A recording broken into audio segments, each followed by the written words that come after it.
আসসালামু আলাইকুম। আমরা কেমন বাংলাদেশ দেখতে চাই? আমরা জনগণরা প্রথমেই দেখতে চাই যে বাংলাদেশের সাধারণ মানুষের নিরাপত্তা। আমরা ঘর থেকে বেরোবো, আমাদের নিরাপত্তা থাকবে, আমাদের ব্যাগের নিরাপত্তা থাকবে, আমাদের বাচ্চার নিরাপত্তা থাকবে, আমাদের টাকার নিরাপত্তা থাকবে। প্রথমেই চাই প্রতিটা নাগরিকের নিরাপত্তার বাংলাদেশ।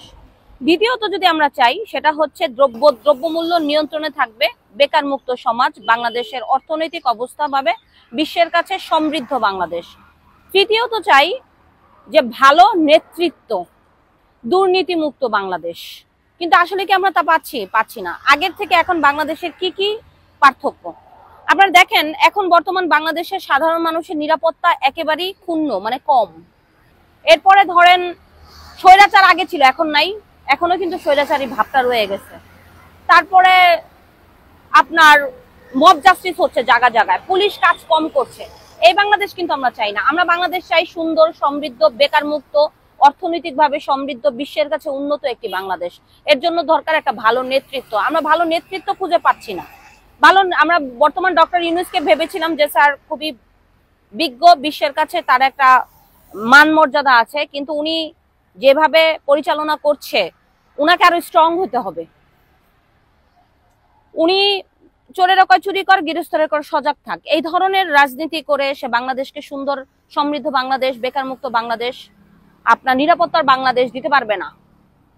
আপনার যেখানে সেখানে মব জাস্টিস, যেখানে সেখানে ডাকাতি, যেখানে সেখানে চুরি, যেখানে সেখানে ছিনতাই, যেখানে সেখানে স্বৈরাচারী, যেখানে সেখানে আওয়ামী লীগের ট্যাগ দিয়ে সাধারণ মানুষকে মারা, এগুলি থাকলে বাংলাদেশ কখনোই সুন্দর হবে না। তাহলে আগের সরকার এই সরকারের মধ্যে পার্থক্য কি বলেন? আমরা চাই সুন্দর, সমৃদ্ধ, বেকার মুক্ত, অর্থনৈতিকভাবে সমৃদ্ধ বাংলাদেশ, যে বাংলাদেশ বিশ্বের কাছে মাথা উঁচু করবে। এর জন্য একজন ভালো নেতা, আমাদের একজন ভালো নেতা দরকার, যে বাংলাদেশকে ভালো রাখবে। দেখেন আগে চাঁদাবাজি হতো, এখনো চাঁদাবাজি হয়। আপনার জায়গায় জায়গায় চাঁদাবাজি হচ্ছে, দুর্নীতি হচ্ছে। আগে যেমন টেন্ডারবাজি করতো সব আওয়ামী লীগের লোকেরা, এখন করে বিএনপি, জামাত, বিভিন্ন লোকেরা। ছাত্ররা কি আপনার দুর্নীতির মধ্যে নাই? অবশ্যই আছে। তাহলে এগুলি ঠেকাবে কে? সর্বোপরি বাংলাদেশের সাধারণ মানুষের কষ্ট। নেতা আসে নেতা যায়, সব নেতার পকেট ভারী হয়, বিদেশে হাজার কোটি টাকার মালিক হয়, বাংলাদেশ ফকিরই থেকে যায়। তাই একজন ভালো নেতার দরকার, যেখানে বাংলাদেশকে সুন্দর সমৃদ্ধ বাংলাদেশ দিতে পারবে, আমাদের সুন্দর বাংলাদেশ হবে, প্রতিটা নাগরিকের নিরাপত্তা থাকবে। কিন্তু এরকম নেতা আমাদের বাংলাদেশে কি আদৌ হবে? আদৌ সম্ভব কিনা আল্লাহ জানে। তাই বাংলাদেশের নেতাদের শুভ বুদ্ধির উদয় হোক, যে আসবে সে দেশকে ভালোবাসুক। খোদা হাফেজ। আমি আজকে বলছি, যখন 22 তারিখে আমাদেরকে নিয়ে গেল ডিজিএফআই, নিয়ে যে মারছিল যখন, তখন এইভাবে বেঁকে একবার বলছে ও মা গো, ওইভাবে বেঁকে বলছে ও মা গো, ফালায় দেখে 6 জন আমাদেরকে পালাইছে। ঠিক আছে, বিদ্যুতের শক দিছে, শেখ হাসিনা ভিডিও কলে আছে। আজকে তারা আমাদেরকে সমালোচনা করার কারণে হুমকি দেয় যে সর্বদলীয় প্রোগ্রামে আমাদেরকে ডাকবে না। আল্লাহ গো বাঁচাও, তারপরে শেখ হাসিনার প্রতি আনুগত্য করি নাই আমরা, আজকে হুমকি দেয় আমাদেরকে।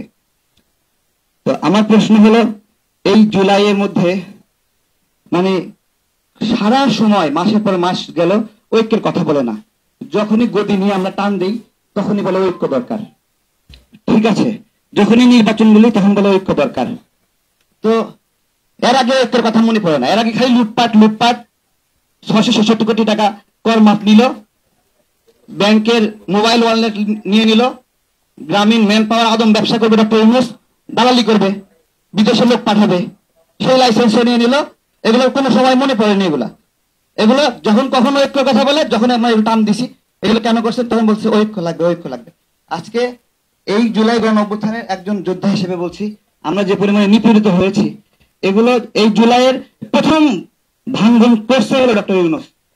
প্রথম ভাঙ্গন, একজন ব্যক্তি আন্দোলনে কোনো সম্পৃক্ত না, তাকে নিয়ে যায় মাস্টার মাইন্ড বানাই দিছে, দিয়ে সবার মধ্যে বিদ্বেষ লাগাই দিছে, বিভক্তি করছে। প্রথম জুলাইয়ের ফাটল ধরা ছিল ডক্টর ইউনূস, এবং নানাভাবে ষড়যন্ত্র করতেছে আমাদের গণতন্ত্রের বিরুদ্ধে, আমাদের নির্বাচনের বিরুদ্ধে। এই যারা আছে এখানে একটা একটা করে সবগুলোকে ইউটিউবার দিয়ে দালাল বানাচ্ছে। এটা একটা দালাল, ওইটা একটা দালাল, এটা একটা দালাল, এই দালাল, এই ইউটিউবার দিয়ে বিভিন্ন তত্ত্ব গল্প বানায় দালাল বানায় দিচ্ছে। তাহলে আমরা জেল খাটলাম কারা? স্যার কেন জেল খাটলো, সে কেন নিপীড়িত হইলো, আমি কেন কে নিল, এগুলো সব দালাল। আর হলো তারা এক একটা করে গল্প বানাচ্ছে, তাই তো?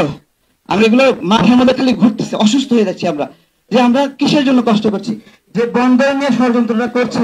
আমরা কি বলছি যে বন্দর নিয়ে দেখেন, ডক্টর ইউনূস আমাদেরকে অপমান করার জন্য বলছে ওয়েবসাইটে দিয়ে দিবে ইয়েস নো ইয়েস নো, কে কে ইয়েস দিছে কে কে নো দিছে। বন্দর বিষয়ে ইয়েস নো দিলেন না কেন? আগে থেকে চুক্তি করে রাখছেন, এখন ইয়েস নো লাগবে না? এখনো ঐক্য লাগবে না বন্দর বিষয়ে? ওই বিষয়ে মতামত দরকার নাই। আমাদের কথা যে এই দেশের বন্দর কেমন শক্তিশালী, বন্দর হলো দেশের অস্তিত্ব। আমার তেল গ্যাস আমার অস্তিত্ব, একটু দাঁড়ান একটা সেকেন্ড, তেল গ্যাস অস্তিত্ব, এগুলোতে আমাদের কর্তৃত্ব থাকবে। এগুলো বিদেশিদের কাছে গিয়ে ক্ষমতার জন্য দিয়ে দিবে, এটা আমরা কোনো সময় মানবো না।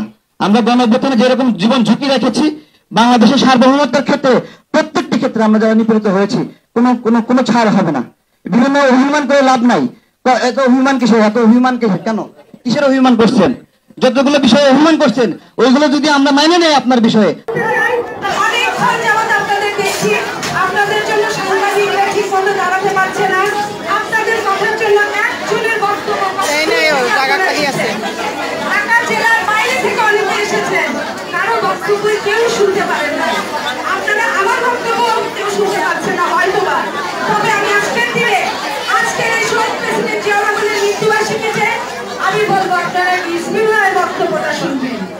উনি অত্যন্ত সুন্দর কথা বলেন, বিশেষ করে নারী বান্ধব নেতা।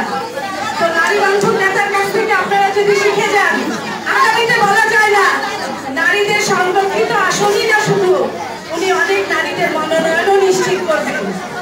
শুধু মনোনয়ন নিশ্চিত করবেন না, উনি আগামীতে রিজভী আহমেদ যে জায়গায় থাকবেন, বিএনপি আল্লাহ রহমতে ক্ষমতায় আসলে পুরুষের পাশাপাশি প্রত্যেকটা সেক্টরে নারীদেরকে চাকরির জন্য, রাজনীতির জন্য, ব্যবসার জন্য